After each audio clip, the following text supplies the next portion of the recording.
that when a quarterback is throwing a pass, he's in no position to protect himself. An injury to the quarterback can sink a team's entire season. Welcome into Box Office Quarterbacks. Today we are going the most on brand we have ever gone by talking about a show called Quarterbacks on Netflix, a show that follows three NFL quarterbacks through the entire 2022 season. Gerald, nice jersey. It is the middle of July. It's very hot, but how are you doing? I mean, I'm not as hot as you are. I mean, up here in Seattle, we're No. still in the 70s. Oh, Yeah, I mean, it's hot up yeah. here, but I like want to. compared to what you got in New Mexico, I hate it here. My life hurts from the damn sun. I'm tired of it, but I damn. can complain all day. One show I will not complain about though is this one. Quarterbacks, 8 episodes dropped on Netflix last Thursday. Like I said before, it follows 3 quarterbacks throughout the 2022 season: Patrick Mahomes, Marcus Mariota, and Kirk Cousins. You get really great access into their lives, their home lives in particular, and just what they experience on any given Sunday. I initially thought the rollout of these episodes was a little bit clunky. I think it did start rolling very smoothly in episode 3 and only got better towards the end. What were your initial thoughts, Gerald? Um, my initial thoughts after finishing the season, I think, are completely different from when I started it. After the first one, I was like, okay, I kind of see what we're doing, getting some behind the scenes access. And it was interesting that the quarterbacks they chose, right? Like you get Pat Mahomes, the perennial MVP guy, the face of the NFL now, whether you like it or not as a fan. And for me, I love it. I love Pat Mahomes after this whole show, but that you get him, and then you get Kirk Cousins, kind of the laughing stock, but also a very respectable quarterback when it comes to stats and actual play. Um, Very respectable guy, a guy that maybe gets a little too much flack. And then you get Marcus Mariota, the nice guy who finishes last, right? And I don't think they did anything to help that out at all. No. Yeah, I But think after the first episode, I was like, okay, I'm interested in to see how these 3 stories kind of go. And I was definitely actually interested in Marcus Mariota. I thought that one had the potential to be one of the better ones, honestly, because they could have gotten into a lot of drama and a lot of other things. But to me, it seemed like the Mariota family was really just kind of done with the whole experience once he got benched. yeah, it was the timing of that, which we'll get into later, was very interesting. When that does come, when Desmond Ritter takes over for the Falcons, but I mean, you got Pat Mahomes in here, and he is the new face of the NFL, and we do know a little bit about him. You know, he does Head and Shoulders commercials, and he State Farm commercials, and he's very open to interviews. But now you really do get a sense of how hard he trains, and that's one of the aspects I really did love about this series is just seeing all the work they put in leading up to game day. And it's not just Pat Mahomes, but the other 2 guys as well. Like, you have to recover 2 days a week. You got to uh, fight through that pain. And it's very evident with Kirk Cousins, where he was playing with bruised ribs for like the entirety of last season. It makes me appreciate NFL quarterbacks even more than I already do. Yeah, and I think there's a lot to say about that, give it from this show. And I think that's like if you're an NFL fan, or if you know what, even like it almost had a reality TV feel to it to an extent too. And I mean, I guess that's technically what it is. Um, but like, I think even if you weren't an NFL fan or you're not a huge NFL fan, like you know these names, but maybe you don't know who Kirk Cousins or Marcus Mariota or you know who Pat Mahomes is, kind of deal, you can still enjoy this show. Um, it does give a really unique look into their lives and everything, but at the same time, it does feel like 3 different directors were taking part of this show. Yeah. Well, like I tweeted out, I would say for future seasons, I would like to see them maybe focus on 2 guys, because in even a standard like sitcom, let's think of it that way. You have an A plot and a B plot in any given show.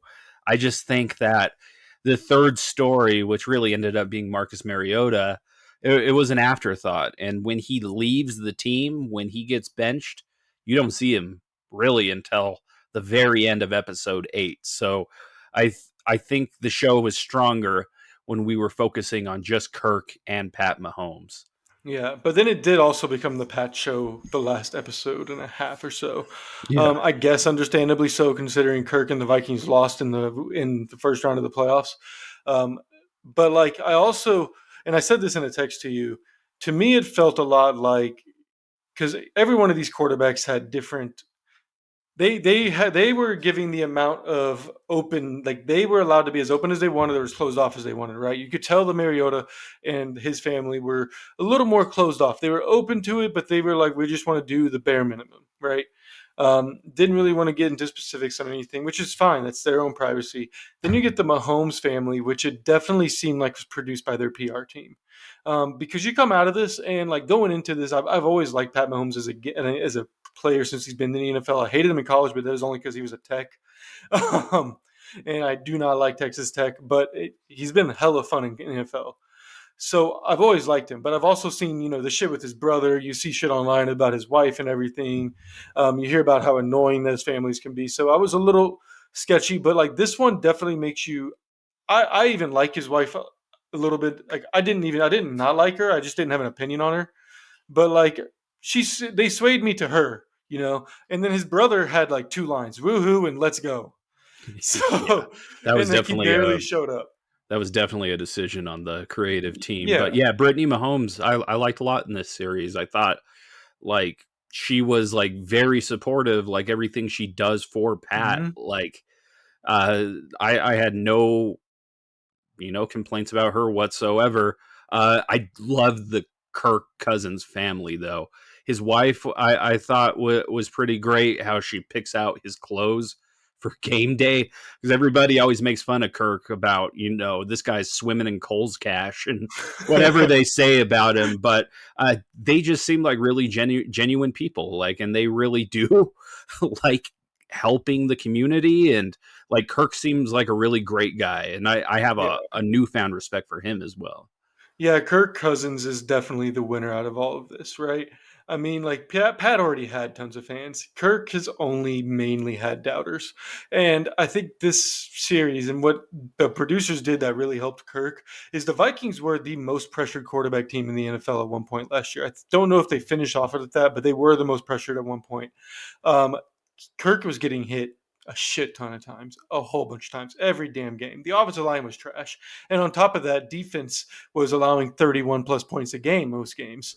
So the fact that he led that team to a 13-3 record is amazing. And on top of that, like you said, like he is and I said this as a joke when I first texted you in their first episode, but Kirk is exactly who we thought he was. A completely regular dude who just has an intense desire to win and has all this football talent.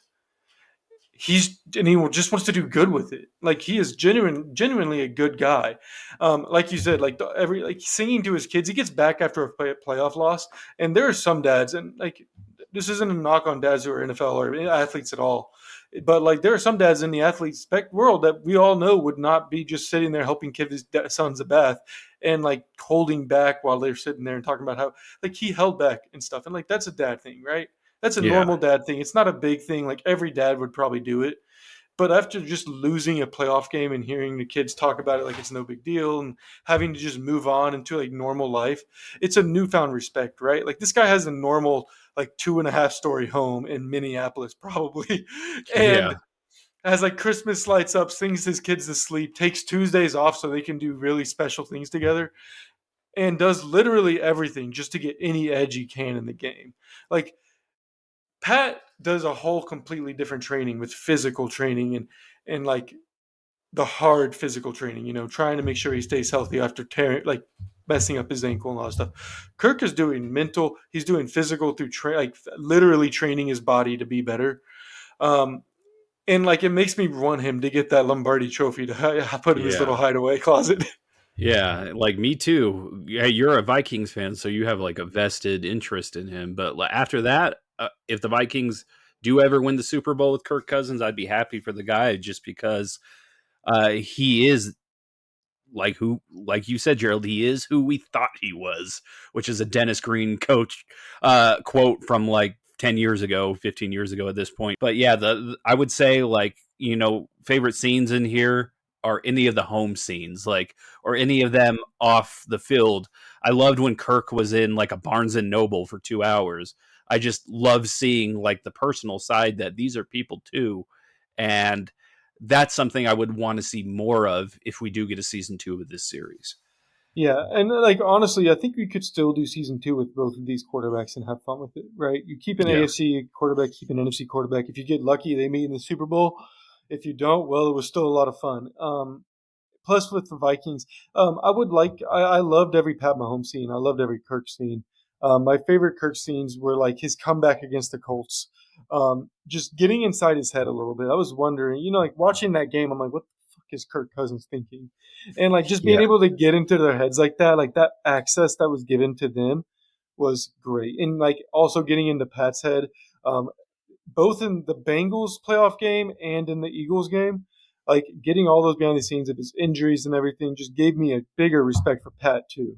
Like there's not a lot of quarterbacks who would be wanting her. Like I remember seeing Brett Favre 2009 after he got his ankle screwed the shit by the New Orleans Saints, and the photos of it were just as bad as Pat Mahomes stuff. Like how bad you saw his ankle all purple and everything. Like that's what Brett Favre looked like, and Favre was like that derailed his freaking career. Granted, he was much older, much had been through a lot more injuries and time at this point, but like Pat Mahomes just went out and won a fucking Super Bowl with that.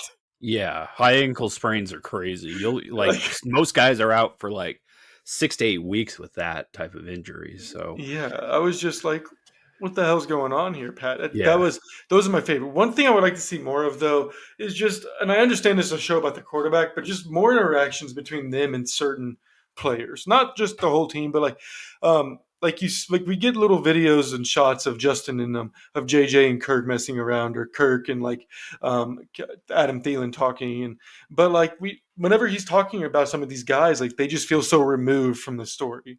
Like when yeah, he's like talking about KJ and like him, it's him and like it's obvious him and his wife, they talk about KJ a lot enough that there's some kind of relationship there. Like, what are the relationships like between those players? Same with Pat and his receivers. Like the first time we hear Juju Smith-Schuster, who was like what the number one receiver in Kansas City last year. First time we actually hear his name yeah, said is in the playoff game.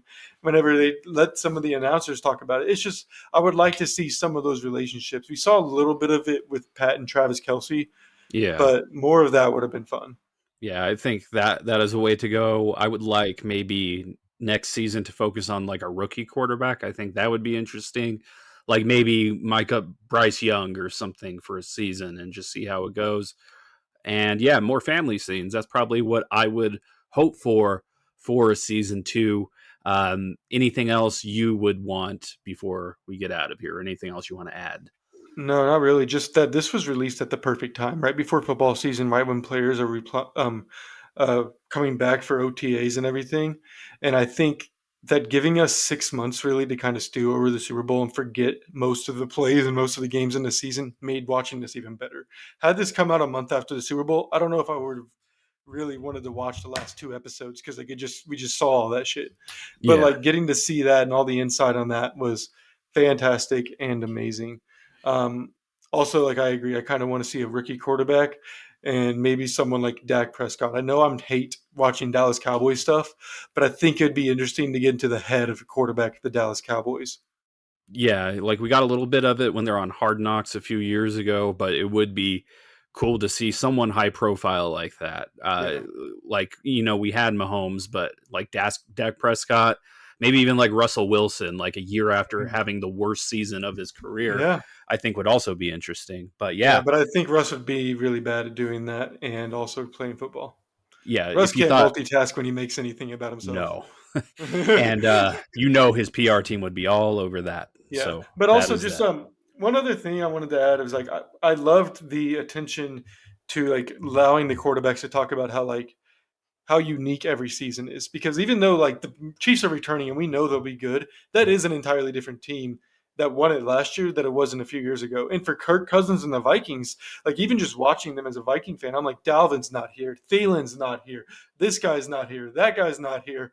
And like these guys, like it is a completely new team and they have to restart it. And it is a very interesting thing Kirk Cousins said, that at the end of the day, he has to find a way to let go of it because there's no way, like none of that matters now. Yeah. All that matters is the next season. Yeah. It's definitely intriguing, and like having continuity would be like something different than Hard Knocks, where you get a new team every Yeah. off season. So this is a pretty good start, I would say. I would look forward to a season 2 though. I would look forward to season 2. Also, yeah, that's about it. Yeah. All right. Well, we will be back this week with our review of Barbie. That's what we're coming up with next. I'm very excited. Never thought I'd be so excited to go see a Barbie movie, but here we are. Oppenheimer, we will try to get to as well. But I am Jeff. That's Gerald. This is Box Office Quarterbacks. Like and subscribe. Visit our website, boxofficeqbs.com. We will see you guys very, very soon.